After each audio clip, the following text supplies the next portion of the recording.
Welcome to episode 2 of In the Shadows of the Holy Land, titled Interfaith Dialogue Amid War and Trauma. In this episode, we speak with Hana Bendcowsky, Program Director at the Jerusalem Center for Jewish-Christian Relations at the Rosling Center for Education and Dialogue. Her particular expertise lies in the life of Christian communities in Israel and the evolving relationship between Jews and Christians within the Israeli context. If you prefer to listen as a podcast, this episode is available on all major streaming platforms. The audio version includes a special introduction from Redemptorist Sam Kono on dialogue with Islam in Indonesia and our need to encounter the other. You can also visit the feature section of our website, where you'll find a dedicated dialogue category highlighting interfaith encounters in the Holy Land and beyond. Hana Bendcowsky, thank you for joining us on Common Home TV. It's my pleasure. Thank you for having me. Let's begin with, I'd like to ask you about the Jewish religious tradition of interfaith. How do Jewish people historically view interfaith dialogue, and what draws you to that? So I think you have to look at the Jewish life throughout the history in order to look for the motivation for dialogue, because it's quite different in different circumstances. I would maybe start from my perspective. I grew up here in Israel. I lived here all my life, and I've never been a minority. I always lived as part of the majority society. And for me, dialogue is the basic Jewish value, to be in dialogue with the people around you, with the people who live among you. But the motivation is different because from Jews throughout the history, because as part of the majority, I feel the responsibility for the minorities in the Holy Land, for the people who live around me. Throughout the history, when Jews lived as minority in different countries, and we have a long history of doing that for the last 2,000 years, especially Jews who lived among Christian and Muslim, as a minority, your first priority would be to protect your community, to find a way to protect your tradition, your religion, your culture, your family, and then you're more reluctant about dialogue. So you will use the dialogue when pragmatically it can help you. If being in dialogue with your neighbors would help you to protect and maintain your family, community, tradition, and religion. So the motivation was different. It was part of your daily life. You went to the souk, to the market with people from other religions. You work with them. Here in Israel, as part of the majority, you not necessarily need to be in dialogue. I grew up, and I will be happy to tell you my personal journey to dialogue, but you can grow up in a more homogenic society where most people around you are Jewish like you are, and you would not need to be in dialogue in order to protect your community because you're part of the majority. But your interest in dialogue should come from an inner, from values of communication, of mutual respect to the groups around you, and from interest in taking care of minorities within your society. I would say that I grew up in Israel. I didn't know anything about other religions. I didn't know people from other religions. Growing up in a city in the center of the country, it was quite homogenic.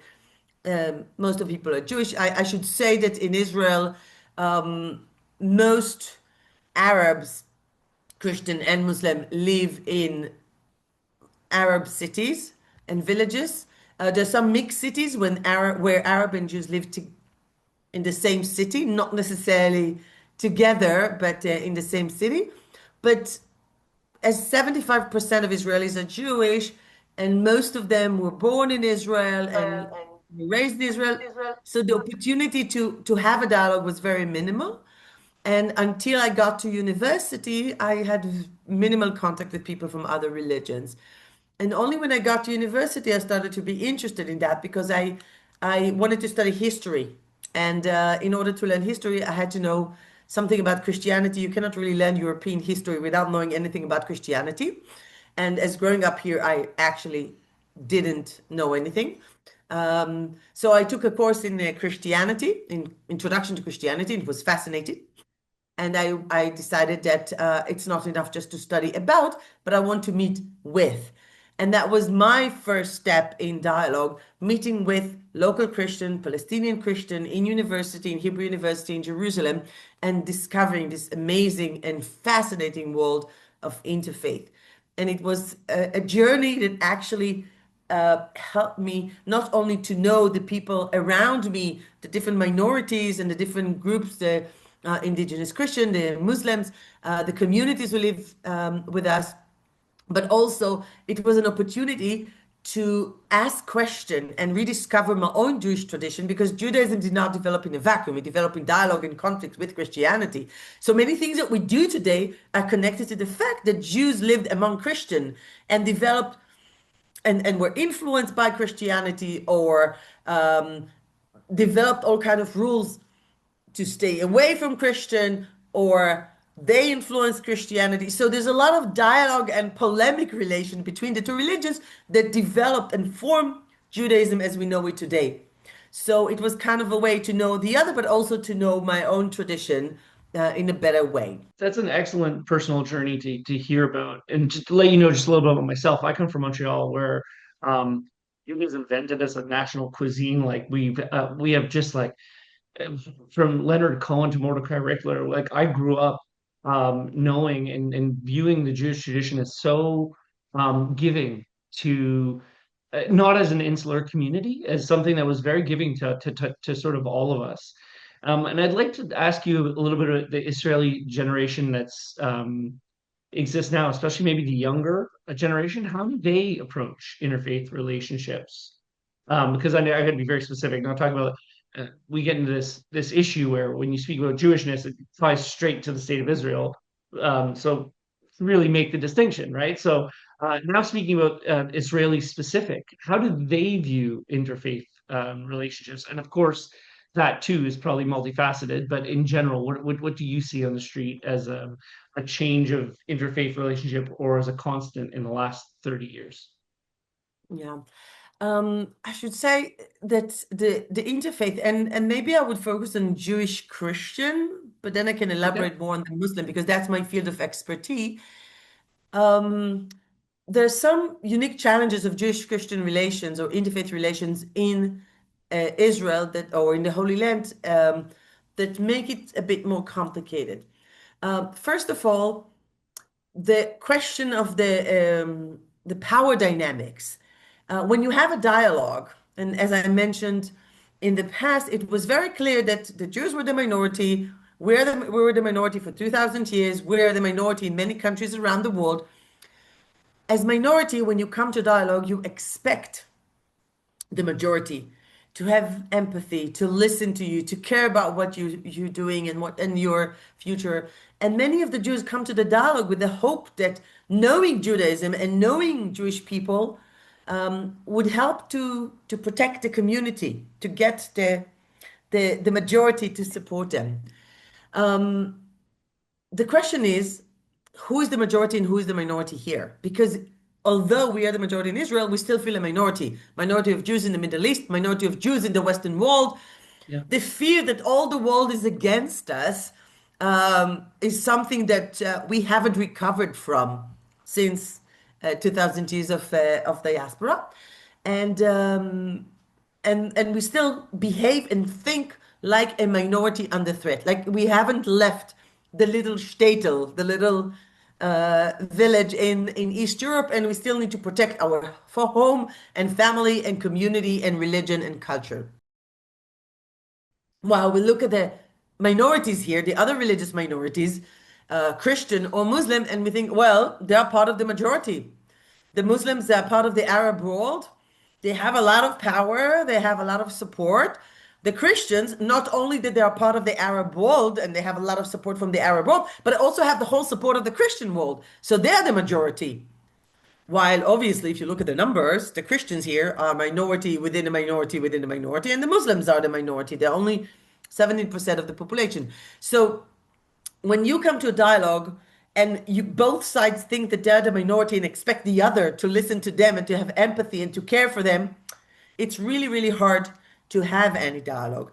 And there's no openness for dialogue. That's one thing. The other thing is that although we are the majority here, still, as I said, we come not only with the self-perception and the mentality of minority, but we also come with the baggage of a history of 2000 years, or maybe I should say 2000, 1950 years of teaching of contempt, many years of interfaith tension or Jewish Christian tensions, a memory of persecution and expulsion and anti-Semitism and anti-Judaism and fear that someone would try to convert us or to kill us. And with that, that baggage we brought with us from Europe,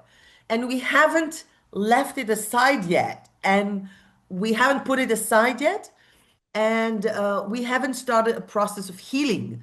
Actually, I find in the education system and in the kind of cultural teaching, the social psychology of the society is that we're still hanging on to this understanding that all they want to kill us or to convert us. So you have to get over that in order to come to the dialogue. Now we're in the midst of a war. We live the Israeli-Palestinian conflict for almost a decade. Yeah, sorry, almost a century, decades, almost a century. And it doesn't give you the time and the possibility to be open to understand the changes of the situation, the changes that have happened, and to allow you to open yourself to dialogue with others. So I would say it's still a struggle to convince people to come to dialogue, to put aside their shields and the baggage in order to open themselves to dialogue and to be able to listen with a really true will and later on also capacity to be involved and to hear the other side. So it's not easier than it used to be, and actually with the younger generation, it's it's I could say Difficult even a task, bit yeah. harder. Well, how do you then approach it? How does the Rossing Center where you work approach dialogue and reconciliation? And what would an average day of, because these sound like academic things, like dialogue and reconciliation. What does it look like on the street? What's your average day? How does that shake out? So the Rossing Center was established 20 years ago, actually under a different name. It was called the Jerusalem Center for Jewish Christian Relations. It was established by late Daniel Rossing in order to deal with the Jewish Christian relations in the context of the Holy Land, as I said, where the power dynamics is quite different than around the world, and the motivations are different for the dialogue. And we use a couple of methods that help us to make the dialogue more relevant to the Holy Land. First of all, we are talking about a trauma. We are very much aware of the trauma that each community, Jewish, Christian, Muslim, Israeli, Palestinian, bring to the dialogue. The trauma of the past, the distant past, the nearest past, the current trauma that each one brings to the dialogue. We do not talk about text. We do not take just the Bible and say, okay, let's see what the Bible says and how Christian and how Jews interpret it. We do not just talk about how Christians celebrate Christmas and how Jews celebrate Hanukkah. It's about the people that we are and the traumas that we carry. So that's one thing that we really insist on. We also use the education system. We work through the education system, different educational frameworks.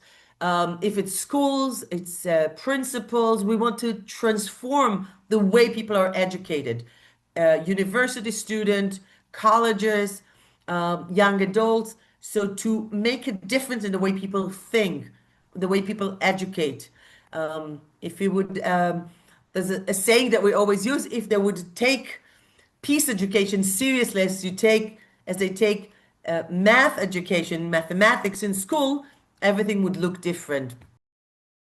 We also understand that you cannot separate the interreligious dialogue from the international dialogue. So you cannot separate Jewish, Christian, Muslim dialogue from Israeli Palestinian, because when people come to the dialogue, they're not just belong to one religious community, but they belong to a religious and national community. So when you have a dialogue between Christian and Jews, it's Israeli Jews and Palestinian Christian, and you have to take that into account. You can also not avoid talking about religion in the Holy Land, because religion is such an important identity for each one in the Middle East. Like you cannot be, people are not, you cannot be not affiliated with any religion, because religion is not just about your relationship with God, but it's relationship with your family and community. So you can be an atheist, eat pork with cream on Yom Kippur, but you're still Jewish. And you can be atheist and not go to church, but you're still Christian, because that's your family, that's your culture. And therefore, the religion has a very important role in the dialogue. So you have to do both. And that's something we really insist. Combine religiosity and also the national aspect. And then we try to create a dialogue that would include all these aspects, talking about the trauma, talking about religion, talking about identity, creating a safe space for everyone to speak and to say what they think and how they feel, talking about emotion, not just about knowledge. It's not academic. We even when we work with religious leaders, we don't let them run away to the academic discussion. We don't allow them just to discuss how Muslims see the sacrifice of Avram's son, and how Jews read that. But we insisted they would talk about how they feel, and how they feel about sitting in the room together, and how they feel about talking together. And these are the things that we try to emphasize. Well, you mentioned the role of grief and trauma. Do you see that as serving as a bridge, or is it more often a barrier? When you talk about trauma and talk about personal emotional aspect of the way you experience conflict, or the conflict could be Israeli-Palestinian conflict, but also the interreligious conflict, because it also exists. And I'll be happy to say more about that. But when you talk about trauma and you talk about emotions, it opens up people, and it helps them. Again, only if you create a safe space so they would feel comfortable to talk about it. And then the next step is to develop or to encourage recognition the trauma of the other. And I think it's very evident in the last 2 years, from all sides of the conflict. People want others to recognize their pain. It's really impossible to sit in a dialogue and say, well, I don't recognize your pain. I don't recognize the 7th of October trauma. I don't recognize the Nakba trauma. I don't recognize what happening now in Gaza and your connection to what happened there. The same as maybe uh, Jews around the world feel when they have to deal with the trauma of 7th of October, and were surprised to realize that many non-Jews around them did not realize that they went through trauma as well, and they want this recognition of the trauma. So putting it on the table, talking about the trauma, and allowing yourself to recognize the other's trauma, that really opens the dialogue to in a different level. It's interesting you mentioned that. Just yesterday, I was speaking to someone who was telling me about a Jewish friend in Montreal who was saying, like, I'm so surprised no one checked in on me. And it was like, well, but you live in Montreal, like what? But clearly, like that affected me. Why were my friends not? And I don't think necessarily that people were doing that as any sort of anti-Semitism. It just the separation was just like, well, you live. When's the last? I don't think you've ever been to Israel. Like, why would you be connected to that grief and trauma? So it's very interesting you mentioned that. Exactly. I think, again, I would not speak in name of Jews around the world and non-Israeli Jews, but I think also we as Israelis didn't understand how traumatic this experience was for the diaspora Jews. And definitely a lot of non-Jews did not understand how traumatic this experience was. And you don't need to do anything about it. Just to recognize that it was traumatic to your friend in Montreal is very, very important. Also to the dialogue between the interfaith dialogue around the world, not just in Israel. For us, it's kind of obvious, but I think that's something that need to be included in the dialogue also around the world. The recognition, talking about this trauma and recognizing that there's a trauma, even if you're not here and you're miles away from the Gaza envelope area. Well, trauma brings with it fear, right? Trauma produces fear, and we don't want that to happen again to us. So, can you talk about the role of fear or the common misperceptions that interfaith encounters bring? That when you come together and you see that there are just massive misconceptions on each side. And if you could change one narrative about Israel and Palestine that they tell about each other, or the other, what would that be? Mm, there's a lot. There's a lot. I think we believe that dialogue, when you bring people together, and it has to be well prepared, and we try to do more uninational, so separate meetings before to discuss the meeting before the groups actually get together. Um, but there's very little knowledge about each other, and there's a lot of fear. And again, the fear is not just based on what happened on the 7th of October and the war that started on that day, but it's a fear that we carry with us for the last century here in the Holy Land. And as I said, it's a fear that we brought with us, at least Jews from the diaspora, the Jews who came here. And for the communities here, they also have a long experience of being community, definitely the Christians, and they have their own fears that's kind of blended into the Israeli-Palestinian conflict. And we're controlled by this fear. We make decisions by this fear. We see the others through these lenses of fear.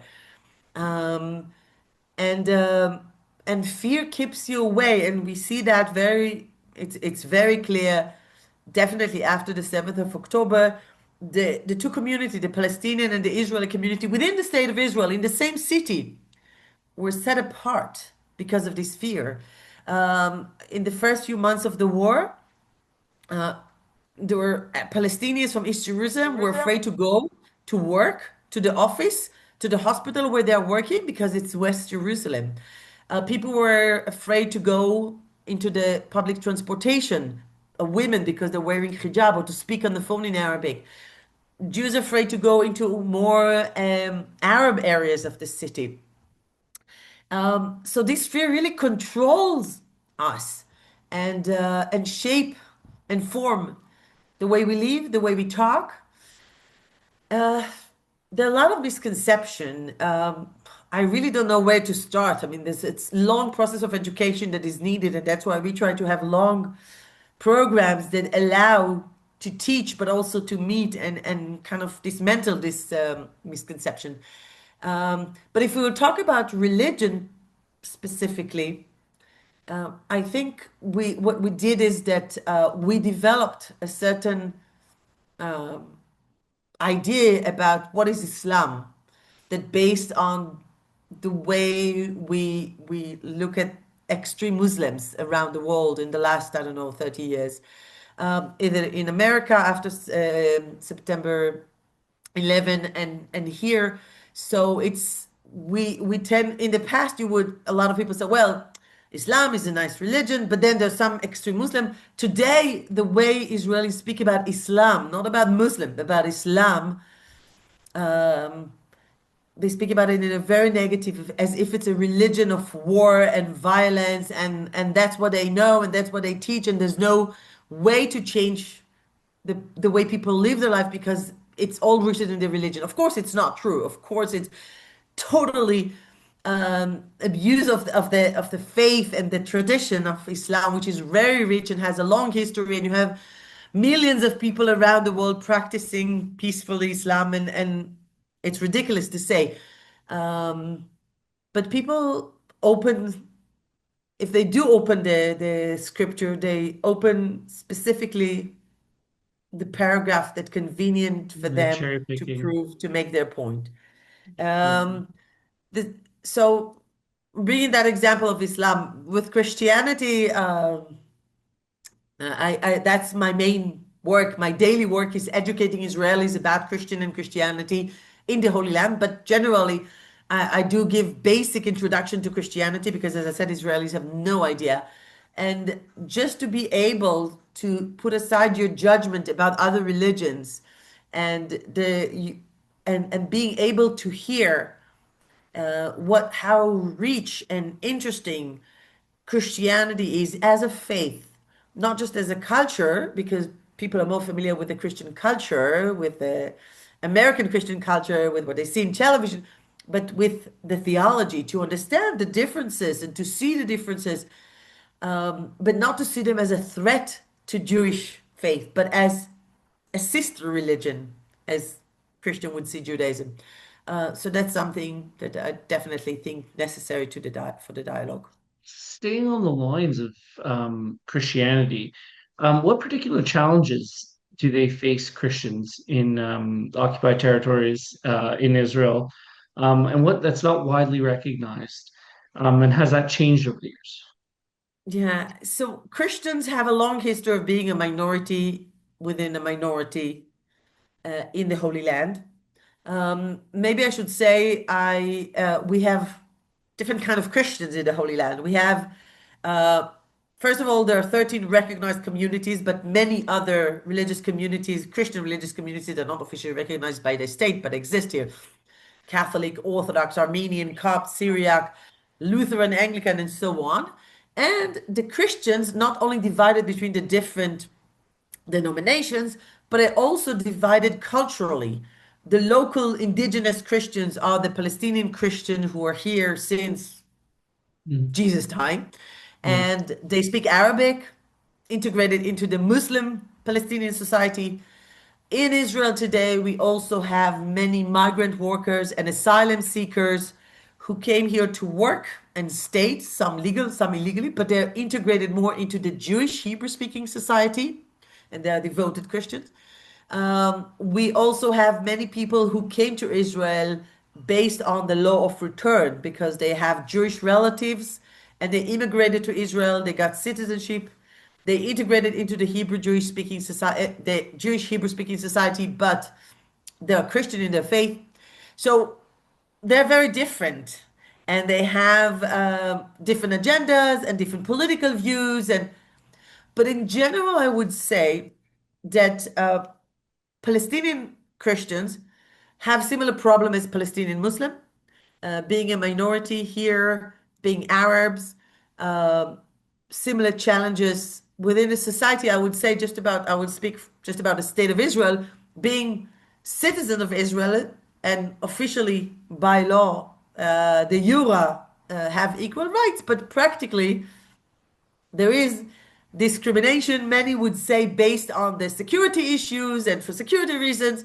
But when you get to the airport and and you're an Arab, you will be questioned much longer than I would be questioned when I get to the airport. And if you apply for a job or you try to rent an apartment in a Jewish area, then there will be more questions if you're an Arab and not Jewish. So in that sense, they have similar problem being Arabs here.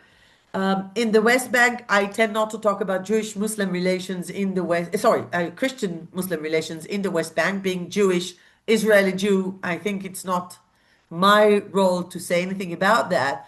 But I would say that since the situation is so difficult in the West Bank, they really line up together, struggling against the occupation. So in that sense, there's something very, very strong that connect them. Not only did they live together for centuries, but they also struggle the same. They have the same struggle, the same struggle in the West Bank. So of course there are challenges and of course there are problems between Christian and Muslim based on culture and conservatism and religiosity, but you know when this is not the main struggle is yeah, survival yeah. and that's why they bring them together. I would add that in Israel, as I said, we brought the baggage from Europe.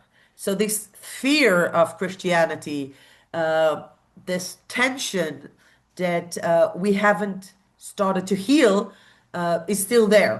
So it's reflected in many ways. Official by official authorities, but also on the street. We do see that there's not enough effort done by the state to help the Christian, to give the services to their communities, to help them to secure the big religious events in a proper way that they would be able to celebrate them. Just to bring an example, there's a big celebration around Easter time when thousands of people try to get to the old city. If you've been to the old city, you know that the old city is old and small and surrounded with a wall. And instead of trying to help the community to celebrate the holiday with all the guests that they want to bring into the city, the police limit them and doesn't allow them to bring people to the city in a way that they would see as limiting their freedom of religion and freedom of religious practices. So there are problems now with visas for clergy, and so there are all kind of issues that really make the life of the churches more difficult.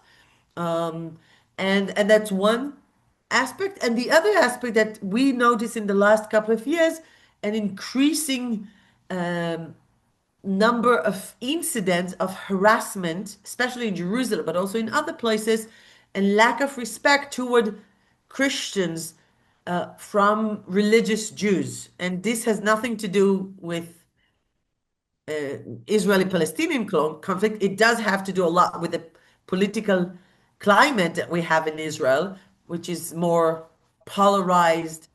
But the fact that you see now more religious people spitting on and next to clergy that walking in the streets of Jerusalem, graffiti, anti-Christian graffiti, verbal attacks, sometimes even vandalism toward Christian institution and Christian symbols.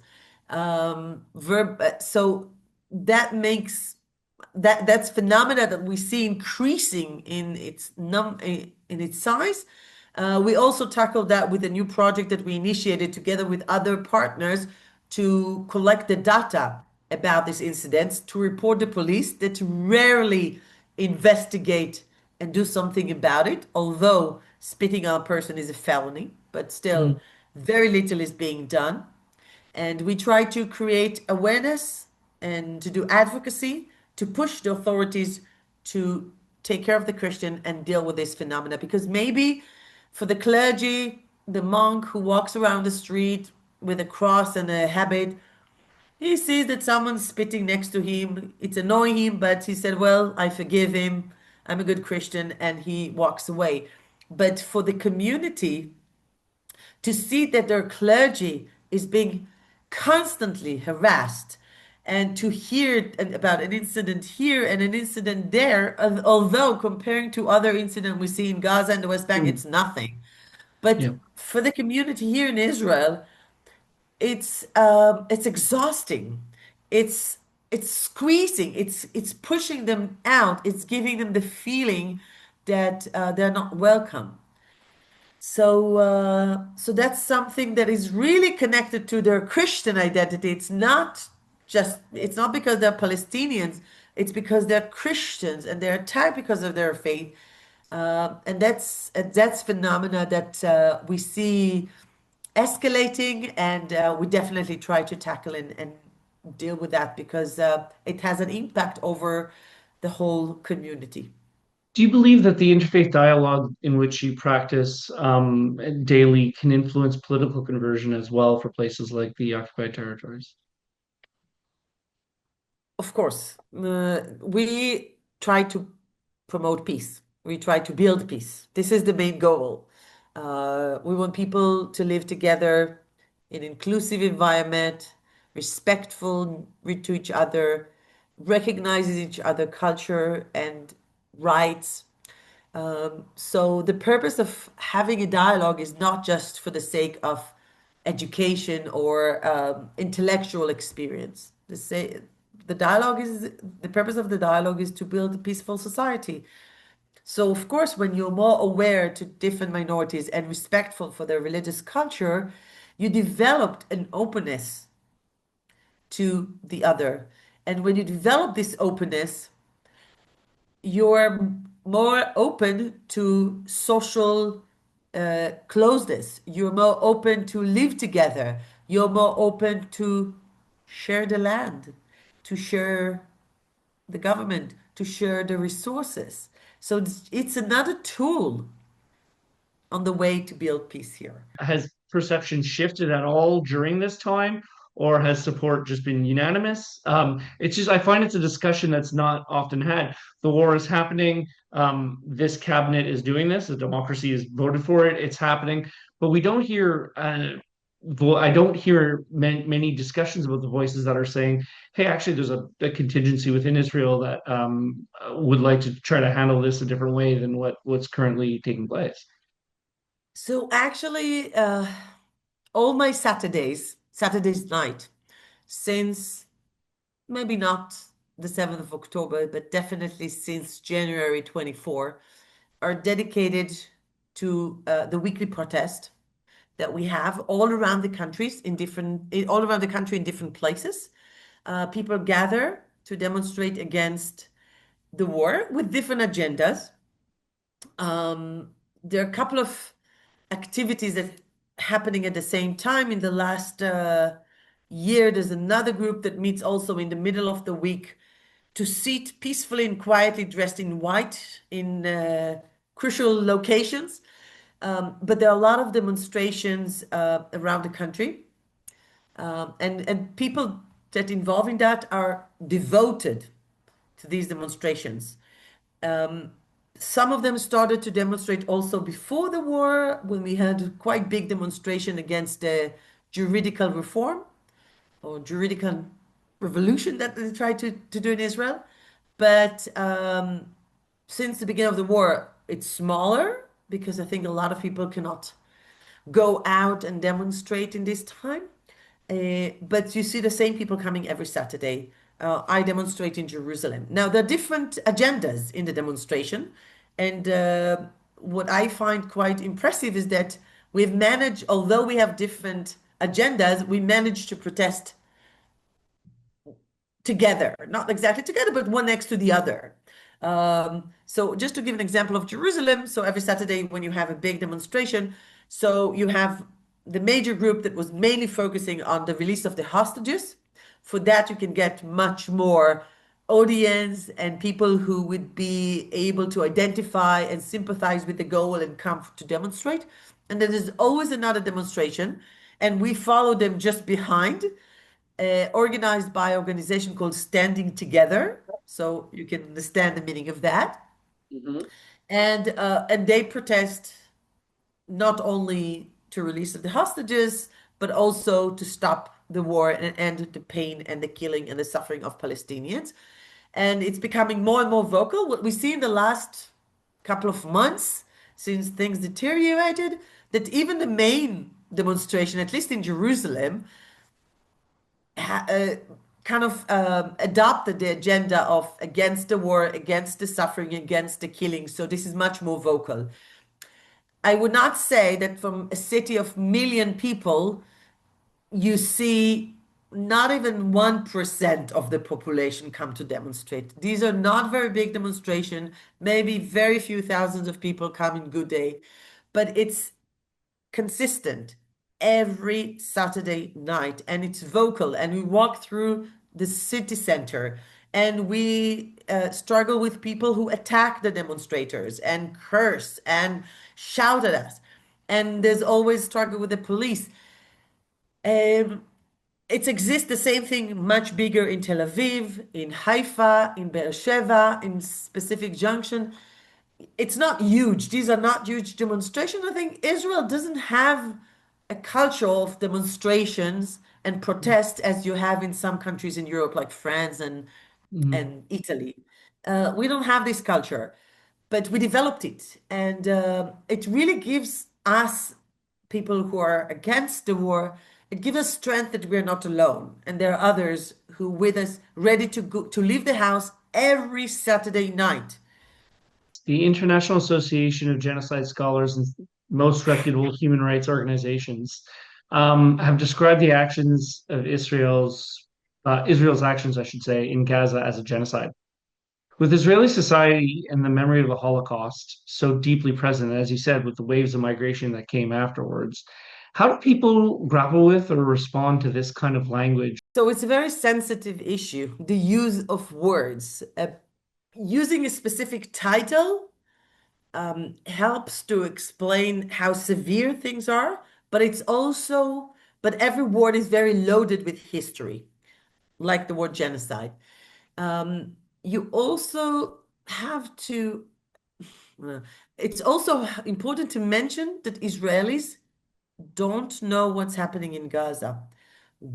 Our media, totally um, mm, doing hiding, or the Israeli media is hiding the reality of Gaza and the West Bank from the Israelis. So the pictures and the videos that you see from Gaza, Israelis don't see. We only get the information through the IDF, or the spokesperson of the IDF, very limited footages, and always presenting the Israeli side and justifying the Israeli side. So we don't really know. You really have to make an effort either to read very specific newspaper or to check in the social media. But you don't get to know what's happening in Gaza. You don't know what's happening in Gaza. You hear, but you don't see. So Israelis don't know. And if they do get a sense of what's happening, it's impossible to handle it. So the way to deal with that is to find justification for that. No, there are no innocent people there. Hamas was hiding there. No, we cannot imagine that the soldiers have done something like that. So you basically with justifying the reality in Gaza instead of dealing with that, which is a very, very normal human Yeah, reaction to something yeah. so horrible. So they don't know what you're talking about when you talk about genocide. They don't see that. They see a war against enemies. We keep talking about the 7th of October as if it hasn't been 2 years since the 1,200 people were killed and massacred there. We leave this massacre. It's very that's the last memory we have, and that's the last thing we relate to since the 7th of October. So we kind of live in the 7th of October as a society. They see the rejection of Israeli institutions around the world, cultural institution, individual, they see that as anti-Semitism because we're in a war and you would not criticize someone who is struggling, a terror organization, and condemn him and boycott him. We're struggling. They don't see really what's happening in Gaza and they cannot handle the reality that we created in Gaza. Mm. Um, and Yeah. that would be majority's reaction. Of course, as I said, you have people who are aware, and we have enough people who report from Gaza, and there are some journalists who are doing amazing work bringing the information from Gaza, especially in one particular newspaper, Haaretz, but other newspapers do not relate to that. And they do the work, but still, it's really hard to handle it. It's really hard to realize that our army, our children who serve in the army, doing such horrible thing. Israel's occupation came up and the war in Gaza came up, and I was with two friends, and we were hanging out, and we were all speaking passionately about the need for the end of war. We were so angry at what the state of Israel was doing, and you know, after about 5 minutes, one of my friends went off anti-Semitic, and the two of us just did not. We kind of froze. We didn't know, like, I never experienced it, right? Like I've heard so much about, oh, because anti-Semitism is on the rise, and I'm like, I don't know. I've talked about this so many times. I've never heard anybody come out and say anything anti-Semitic. It always seems to be about Israel. And what was odd about that, we both didn't know what to do, so we went to go get a drink in the corner, And we both looked at each other like, what was that? How do we deal with this person? But then it all became like a Larry David kind of like Jewish sitcom. We both didn't know. We were both, and it was so, I was so taken aback. And I had another experience in Ireland when I was speaking to someone and they said something across the line. And I was like, whoa, whoa, whoa, whoa, whoa, whoa. Like, this is not, yeah, that's anti-Semitic. Like, and I thankfully on the spot, I called that out right away. I was like, no, man, you can't talk like that. And it was someone I didn't even know, but I was like, you can't. That's not what I'm saying, and that's all that you should be saying. And to be fair, he was very open to listening to me. And he goes, oh, maybe you're right thinking of it in that way. But if somebody who's not Jewish or not Israeli has wants to try to stop a genocide in Gaza, how do we then put checks on ourselves so that we don't fall into any of these disgusting tropes? Because anti-Semitism is no joke. That's not something that is made up. That's not, the scourge and the horror of anti-Semitism is a real thing. So how do we make sure that we don't fall into any of that nonsense, or give it? How do we stomp it out? It's a challenge. It's a challenge because the border, the line between anti-Semitism and criticism is not always clear. And some tend to understand every criticism as anti-Semitism. Some use or abuse anti-Semitism Mm. uh, to limit any Silence. Yeah. Yeah. criticism. Um, and the other way around. I have to admit that my anti-Semitism radar is very, very low. I mean, growing up in Israel, it's something that you don't experience if you're not turning every criticism into anti-Semitism. Yeah. I remember very few incidents in my life that I thought, whoa, that's what it is. I think it's a very different experience for someone who does not live in Israel. Yeah. Um, because people are not aware. I think this is the place of anti-anti-Semitism education that I think is supposed to be done by Jewish communities around the world. I don't think I can teach anyone how to deal with that because really my experience is very limited.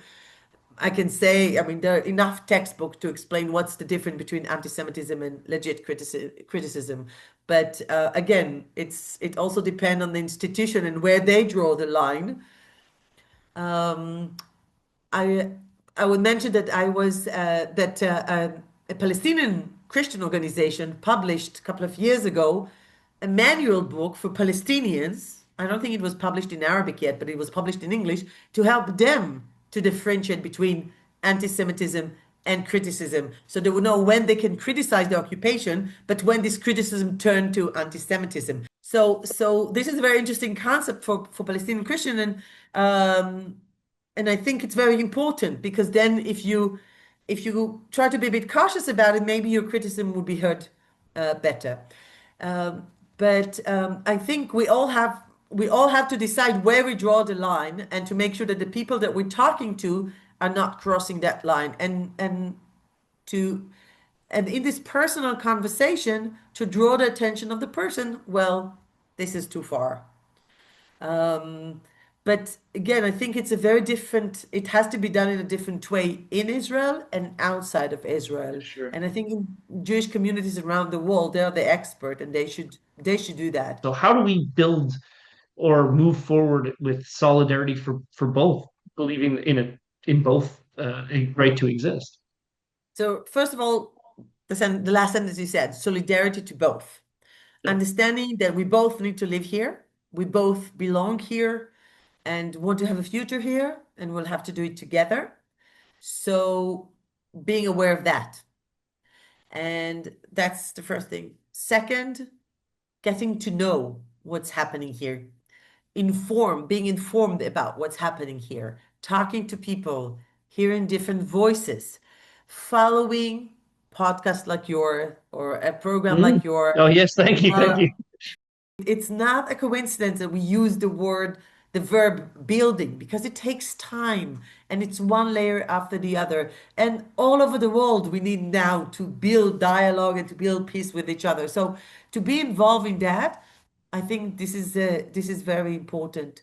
So I realize it's kind of foolhardy to try to say we're going to end on an uplifting note because even as we as we're recording now, things have shifted again. But it's still a bleak and dark time. I spoke with a Palestinian Christian who's a psychotherapist, and the PTSD, it doesn't end. This stuff, and the same thing. And you'd be remiss to not mention everybody October 7th. That does, it's not over now. And okay, well, October 7th is over and those people have gone back to their life. It's trauma for life. But what I It's would true for ask, the whole society, and as yeah, we said, also for Jews around the world. sure, sure.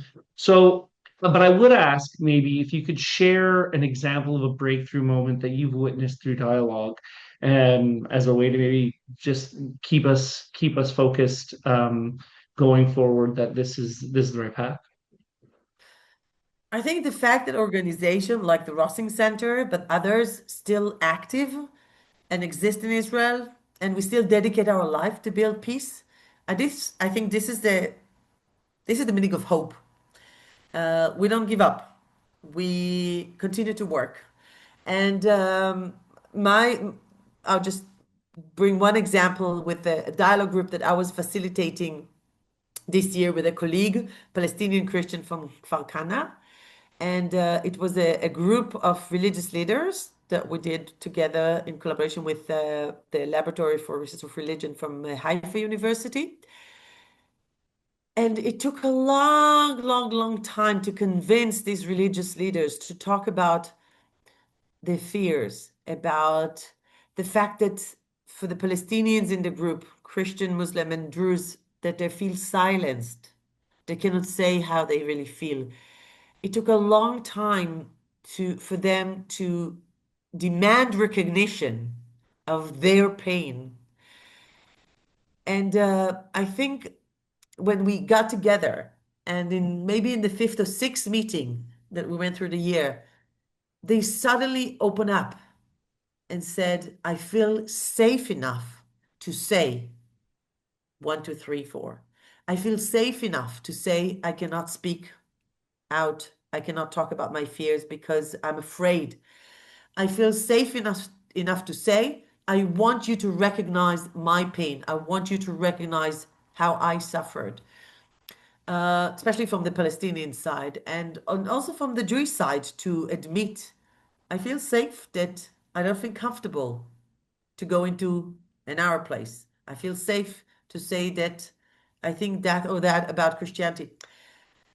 Again, we didn't turn their opinion, their political opinion, 180 degrees from what they had before, but they felt safe enough to open it in a dialogue group.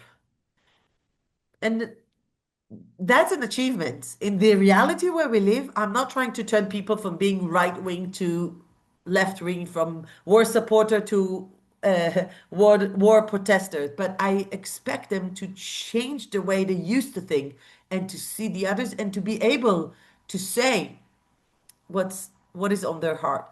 And I think these moments were very encouraging moment that it's possible. People were actually listening to each other. And this is the first step for building trust, which is so lacking, and building inclusive society and mutual respect, and in the future, shared society.